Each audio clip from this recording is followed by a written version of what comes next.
Welcome to another Kundalini Q&A segment. Today we've got some great questions that came in over Instagram and email. We'll be talking about doubting our experiences with Kundalini.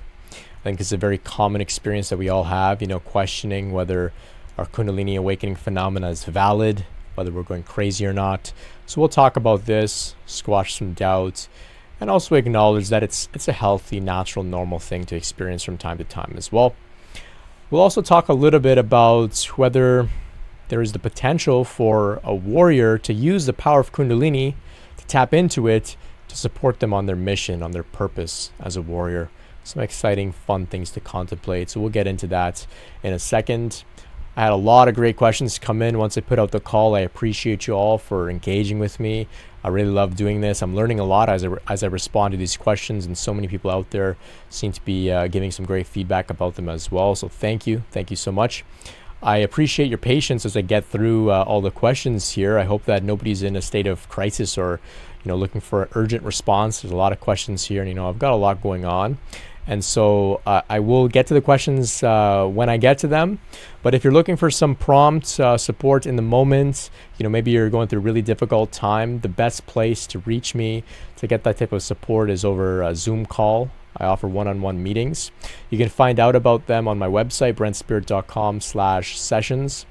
And, in those meetings, we sit down, we'll chat, we'll explore, and I'll do my best to offer you some relief, offer you some insight, and give you some confidence as you go through your Kundalini awakening process. I know it can be very difficult, and so that's something that I'm here to offer. As well, I've got about 50 episodes in the Kundalini awakening series now on my channel, my podcast, my website. It's all free. Some great interviews there as well with people that have been navigating Kundalini awakening for a very long time. A lot of wisdom there for you to tap into. So check all that out as well. I've also got some courses coming out that I'll be working on. The first one is to do with spiritual awakening and staying grounded, embodying our spiritual awakening, what it means to have our feet on the ground, to live out our purpose, to bring our spiritual awakening from being up here in the ethers into our body, into our feet, into our world, into our relationships. So we're going to go really deep into that, into this course. I'm really excited to finally present that to you. Stay tuned for that. Also got some more courses in the pipeline as well. You can stay tuned for all that, brentspirit.com. And in the description is where all the details will be once it's all ready. So let's dive into these questions here. The first question comes from Instagram from a user named MornaneSatX. Probably didn't pronounce your name correctly, but forgive me. Great question here. How to deal with doubting our own experiences with Kundalini. So like I said, this is a pretty universal experience that we all have at some point, doubting whether this is real Kundalini or is it something else, or whether Kundalini itself is real or is it just crazy talk, right? Valid, appropriate questions to ask. I think doubt is healthy. I think without doubt, we open ourselves up to just, losing our minds. The classic example would be, the person running around in the street thinking that they're Jesus Christ. Maybe they had a genuine awakening experience, but they didn't temper it with any rational, logical, grounded doubtfulness or skepticism, or taking a little bit of time to pause and think about it a little bit. They just ran with it and said, oh, I had an awakening. I feel divine. I must be Jesus Christ. And they go out and they run around in the street and start trying to tell everybody else that they're Jesus Christ. And, obviously doesn't end well for those people. So doubt is healthy here. This is also why I'm doing this work. This is why I'm out here talking about this, because I had my doubts as well. And I can still doubt from time to time as well, believe it or not, despite, like I said, having, hours and hours of content about Kundalini awakening. Still, sometimes I could be like, man, this is really, really far out stuff, What are we dealing with here? It's so intense. It's kind of crazy. So even me, doubt can still arise. But, like I said, this is part of the reason I'm doing the work here, is to be another voice to support those going through Kundalini awakening that are having doubts, to say, hey, hold on a second. There's many of us that are going through this experience. What you're dealing with, it's a real thing. It's valid. You're not crazy. This is well documented. People have been talking about this for millennia around the world, right? It's been at the center of of some of the most meaningful spiritual movements of the entire history of humanity has been, just transformation. So, doubt is welcome here, but of course, we'll look into it a little bit more and we'll see, this is a very valid experience.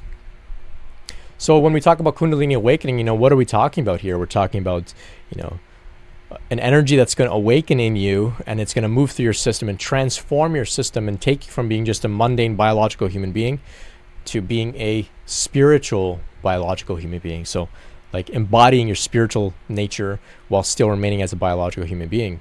It's a pretty significant shift, right? You're going to be a little transcendent, a little bit more evolved or transformed, right? It's a pretty significant idea that we're talking about here.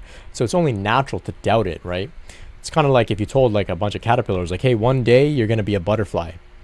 They would probably say, I don't believe you. That's crazy talk. There's no way we're going to fly. How are we going to fly? We don't have wings. That's impossible. I think that's a healthy response, right? So if somebody tells you that, you're going to go through Kundalini awakening and, achieve a state of oneness with all that is and find a state of abiding peace, and just knowing that everything is going to be okay, it's pretty far out. And, it's normal and natural to be a little skeptical and doubtful about that, okay? I think it's appropriate because that's how significant the shift is. It's so far out. Of course you got to doubt it. It's like exponentially like so far removed from our normal mundane experience that we've been taught is all there is, right? So, it's healthy to doubt. I don't want you to just like completely drop it immediately.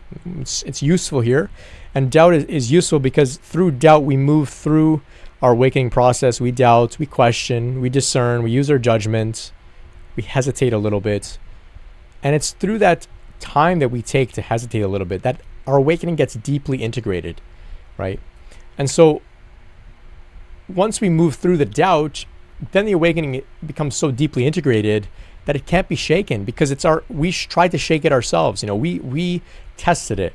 We poked at the foundation and we saw, okay, this thing it's legit, it's valid. All right, it's not going anywhere. Whereas if you don't do that to yourself, and you just kind of blindly say, oh yeah, this is all real and valid, and of course, well then, it doesn't seem like you've really put yourself through the challenge to build a strong foundation. So doubt is how we build a strong foundation. Sitting and being patient and questioning and wondering and consulting and talking to other people and getting, the input of people who we appreciate and admire and respect. What do they think? To a degree, of course, at a certain point, we got to trust ourselves, but there's no harm in having conversations about this in the way that you are here, asking me about it, right? And that's what I'm here to do, is just to be another voice to say, hey, this is a real thing. With all of this said, doubt is a normal human experience. People doubt their mundane, worldly experiences all the time. Somebody becomes successful, they might be like, who am I to be successful and worthy of this? To have got that great job or to, got the great partner, my dream partner, or who am I? Maybe they're doubtful. They're like, maybe this is a trick. Maybe it's all going to be taken away from me.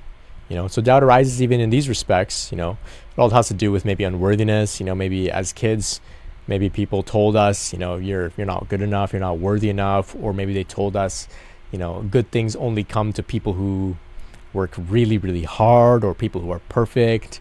And then in the next day, maybe people told you that you're a piece of garbage. And so, you add these things together and suddenly you realize, who am I to have good things come to me? So doubt will arise. And if you have this type of tendency, well, then of course it's going to apply to your Kundalini awakening process as well.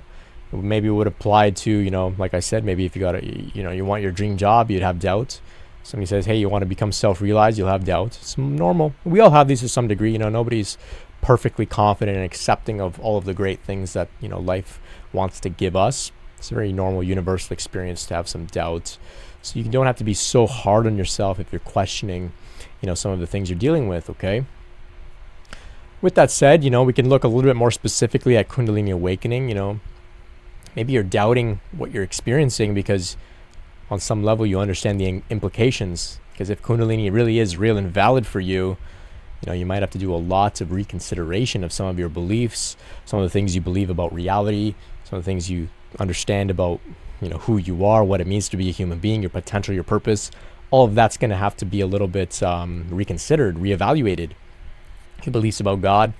And so maybe doubt is how we kind of prevent that huge overall from taking place and overwhelming us, right? Because the moment we say, okay, yeah, Kundalini is real, that means now we have to reconsider religion, reconsider our purpose, reconsider our potential. That's difficult things to do. Very difficult things to do. It takes time. It's intense. It's emotional, because there's a lot of conditioning that we have around these topics.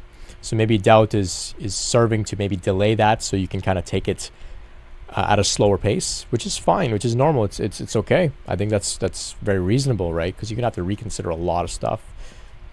I think it's normal. One way is to move through doubt is to recognize, there's many other people that have gone through this process, that are going through this process. And there are many universal themes that we talk about when we speak about Kundalini awakening. For example, an energetic phenomena in the body, right? It's quite universal. And so we can look around and say, okay, well, there's a lot of people that are going through this. A lot of people that are sharing very similar traits to me in terms of their experiences. So maybe what I'm going through is valid. Maybe it is real. And not only are there just a lot of people, there's a lot of great, well-rounded, grounded people that are talking about this in logical, sound ways. They've got great books out.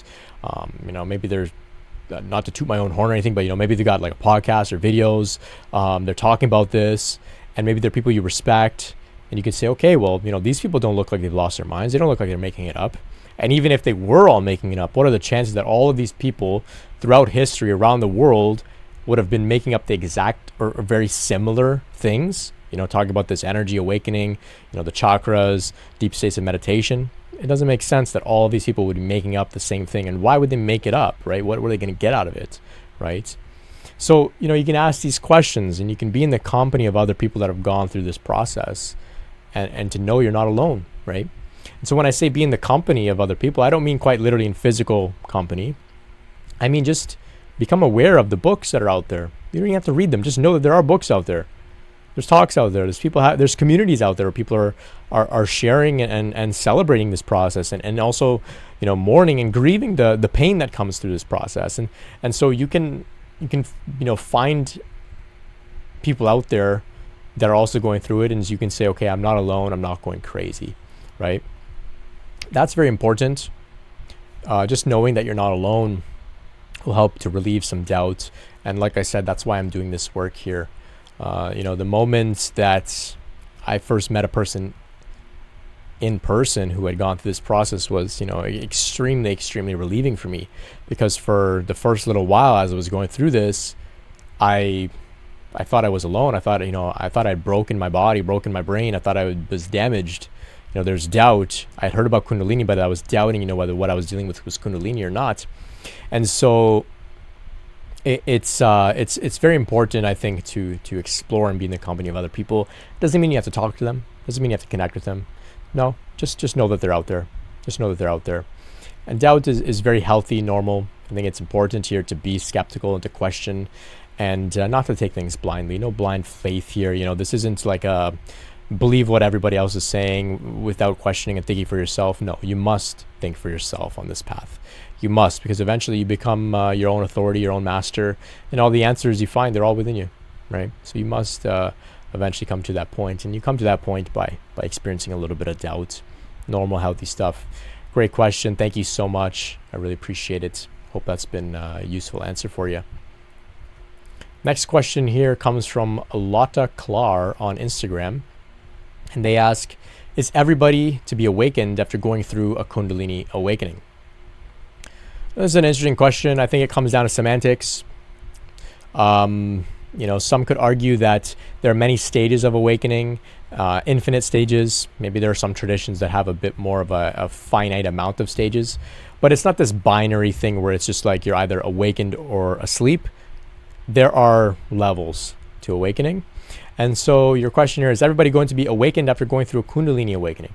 So I'll take what you're asking here as meaning, is everybody going to be self-realized after going through a Kundalini awakening, the final, somewhat culmination of the process. So if Kundalini awakens, it's not necessarily true that every single person that has a Kundalini awakening is going to reach a stable point of self-realization. Some people, they have an awakening, but for whatever reason, they don't support their process. Maybe they're engaging in drugs, alcohol, lifestyle that's not conducive to a healthy unfolding. Maybe they just, in this lifetime, they're just not meant to go through it to the point of completion. And this can take place over many lifetimes. So it's not that once Kundalini awakens in this lifetime, you're going to make it a self-realization, not necessarily. Okay, I hope that for most of us, we do get there. I think many more of us are as we go through an ascension and accelerated awakening on the planet here. But it's not necessarily true that everybody has to make it. For some people, it can take decades. Some people, it can take lifetimes as well. And of course, I know that might sound like bad news if you're going through a hard time or you haven't gone through a hard time. The big picture, we're eternal, we're infinite source, infinite spirit. We got all the time in the world. We have many, many lifetimes to go through this process, and there's no rush. But, like I said, I think most of us will make it if we support our process.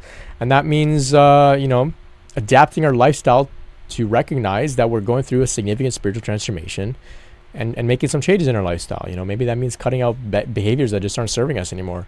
Maybe it means adding, supportive behaviors like meditation or mindfulness or journaling or contemplation. So if you do those things, I feel confident that you'd make it to a point of self-realization, a point of stability, but no guarantees. It's on you. It depends on what you put into it. Depends on your karma as well. Great question. Wish you all the best on your journey. Next question here comes from American Mystic over email. And American Mystic writes, I've been watching a lot of Dragon Ball over the last few months, and it has really inspired me along my path. I missed out on it as a kid, so I'm enjoying it for the first time as an adult. As I watch Goku transition from childhood to adulthood, I can't help but to be reminded of my journey with Kundalini. He goes through many challenges and learns a lot about himself along the way. I've noticed a lot of similarities and symbolisms between Goku's story and the Kundalini experience. Loss of transformation, self-doubt.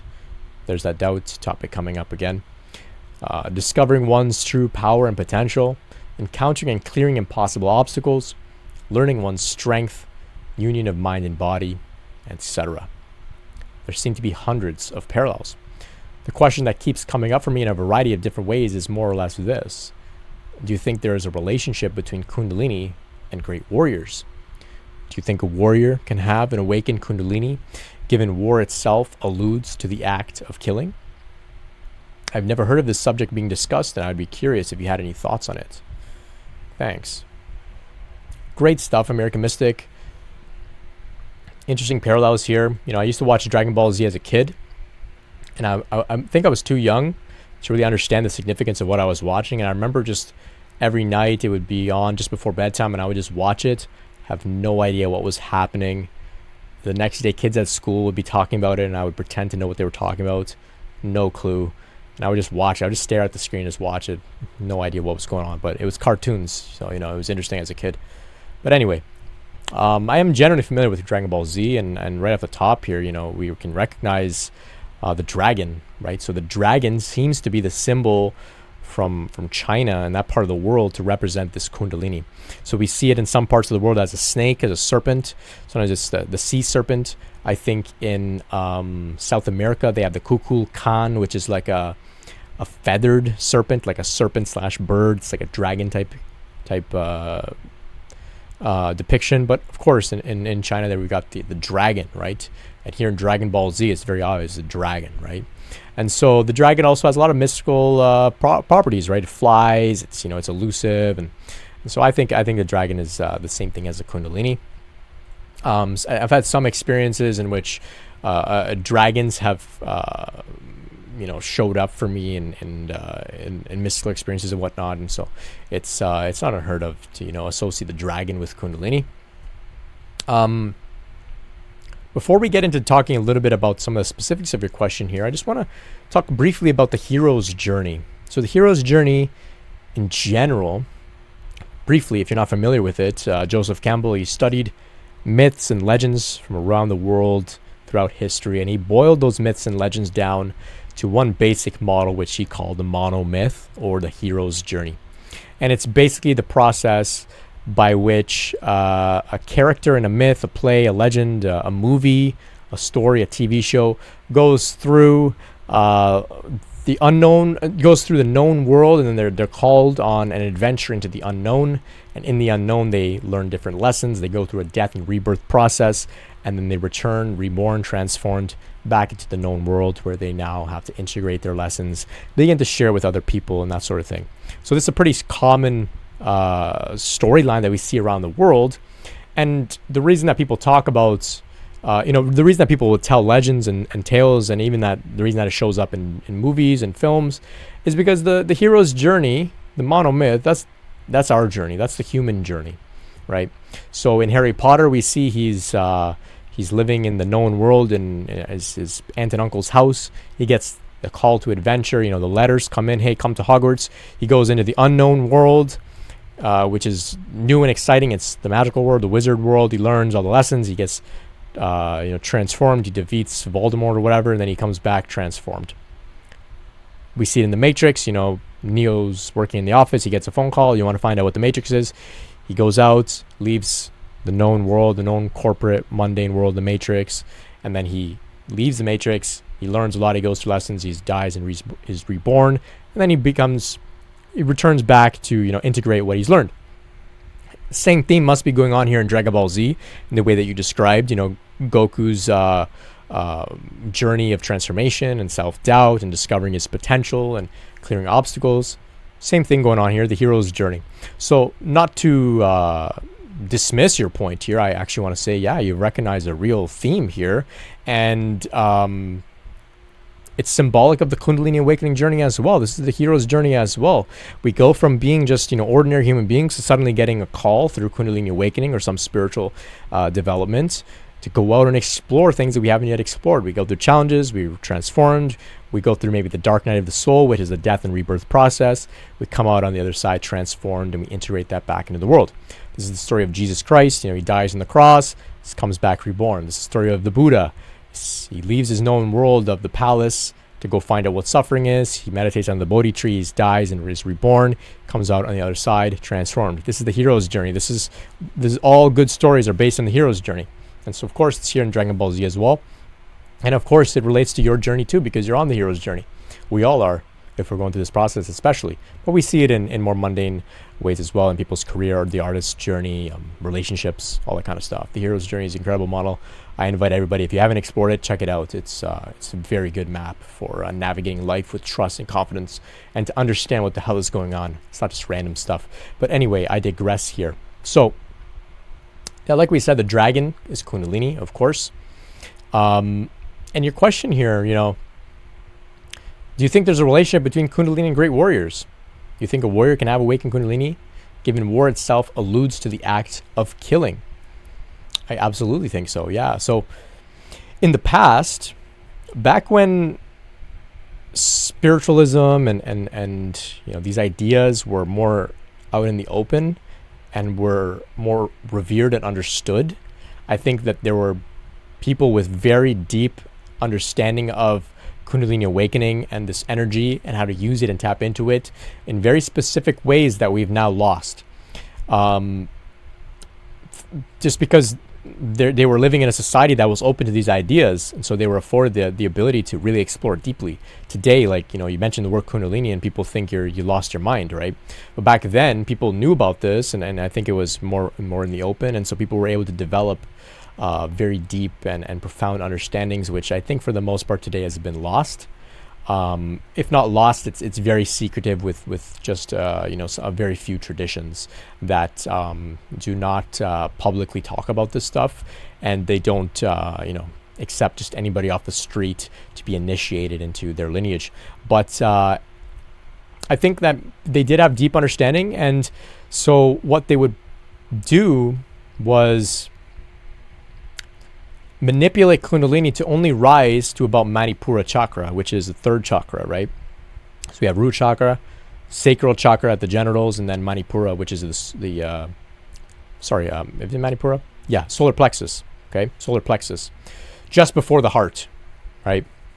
So if you're able to raise the Kundalini to that point, which would probably have been done by like a a priest or like a mage or a priestess, somebody with incredible astuteness and ability to manipulate this energy because they were so experienced. And not to say that this is necessarily a good thing, but it is a thing, okay? So they were able to manipulate the energy and bring it only up to third chakra, solar plexus, to give people a lot of power, right? A lot of willpower, a lot of courage, a lot of those qualities that a great warrior needs, right? To be grounded, right? To be driven, right? All of the more mundane lower chakra things could be activated, the willpower, just up to Manipura. And they would do some practices or a process to make sure that that energy stays there and doesn't rise into the heart. Because of course, what happens when the energy rises into the heart opens. It's not necessarily the best for a warrior destined to protect, a land from invasion, or to even go out and invade another land or whatever it is, right? So they would do some intentional ways to keep it from rising. Some may call these things, like a curse or something like that. And some people may come into this lifetime with that type of process still activated, and so they'll consider that to be a block from the energy rising past the heart chakra. They'll have to work through that in this life. Very deep, complicated stuff. I don't really want to get into it too much here. Admittedly, I don't even know that much to get into it too much. But basically, you can imagine there's a great warrior, a mage, a priest says, okay, I'm going to perform like a manipulation of this energy on this person through a type of, intuitive, skilled way of rising the prana, rising the energy up just to Manipura chakra. And then they kind of tie it off there, lock it up there, and then they say, okay, go out and fight. And now that warrior's like tapped into like a lot of great power, and they're able to fight without, having an awakened heart and beyond.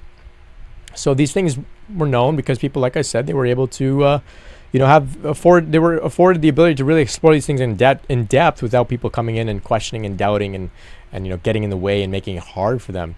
Also, their lifestyle was probably more conducive to this exploration. Most of us are going through Kundalini awakening, and lifestyle just makes it very difficult to navigate this process at all, let alone learn how to, understand the ins and outs of it. And so, this is ways that some great warriors may have, tapped into Kundalini. The ancient world is very different than our current world today. So you may be thinking, I would love to get Kundalini just to waken up to my Manipura chakra, and then maybe I won't be a warrior, but maybe I'll be great at, a cutthroat business person, or I'll be a great like martial artist or an MMA fighter, become like Conor McGregor or something, or like maybe you're thinking like, whatever, you get what I mean. But I think we're beyond those times. Now we're all being called to awaken to the heart and beyond. Okay, so if you're your ego's getting a little excited about these ideas, let it go. Like I said, there's practically nobody that's going to be able to even help you out with that in the first place, because this knowledge for the most part is lost or just not accessible to the average person. So here you're asking, do you think a warrior can have awakened Kundalini given war itself alludes to the act of killing? Well, it's an interesting question as well. So I get the gist here, like the essence of your question here is, Kundalini awakening is like, maybe you're thinking it's like purity, it's it's godly, it's all about love, and the act of killing, that's bad, it's negative, it's mundane, it's lower consciousness, it's ego, etc. Well, I would beg to differ a little bit. Now, of course, I am inferring this from your question. I'm just going to go ahead and assume that's what you mean here.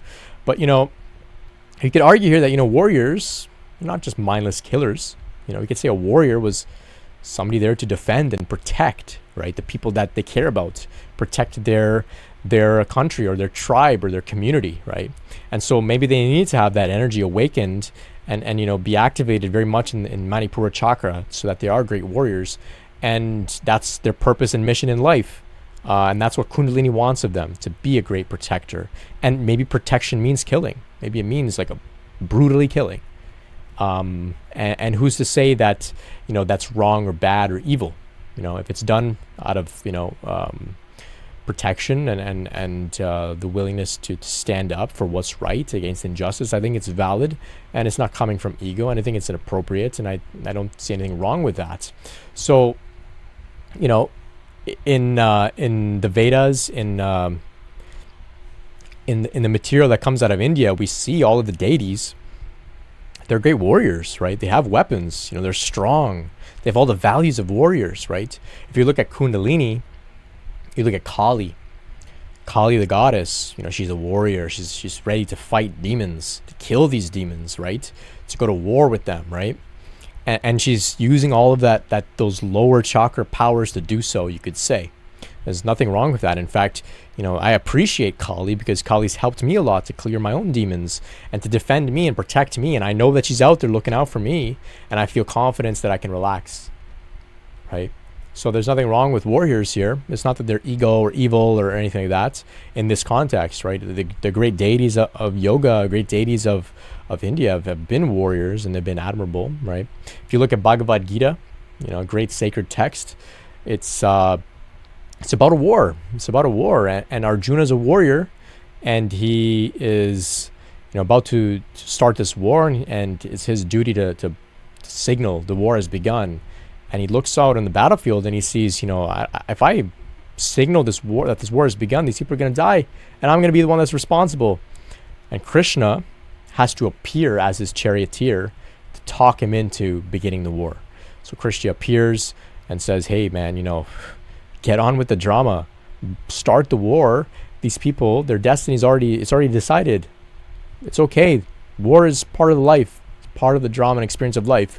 Get on with it. Not only that, the war that was being fought was a war over injustice. So stand up for injustice, fight, right?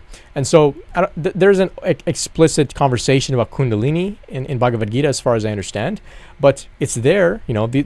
All of the material coming out of these stories, it all relates to spiritual transformation, self-realization, and all of that has to do with Kundalini, right?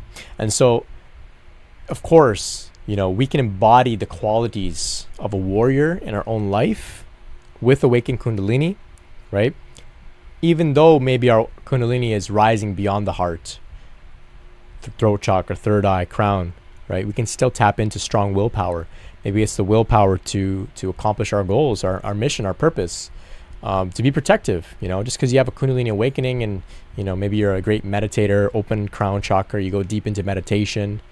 It doesn't mean that, if somebody attacks somebody that you love, you won't be able to, move into the heart, move into the Manipura, the solar plexus, and the lower chakras, and really tap into your primal instincts to become a warrior and protect your family, for example. I think it's all very valid stuff. Like I said in the past, I had a much deeper understanding of this that I feel is lost. Nonetheless, there's no need to get, like I said, no need to get too excited about using Kundalini to become this or that. Surrender to the process. Allow Kundalini to move through you and to transform you into what she needs you to be. And we don't get to choose the role that Kundalini plays in our lives per se. We're just here to serve in the way that it calls us. And for some, that may be to be a warrior. For some, that may be to be artists, healers, messengers, meditators, people that just radiate that expanded consciousness, whatever it may be. So this is a great question here. I hope I have done it justice. Thanks so much for bringing up Dragon Ball Z, taking me a little bit back to my childhood, bringing some very interesting discussion here. Thanks a lot, American Mystic.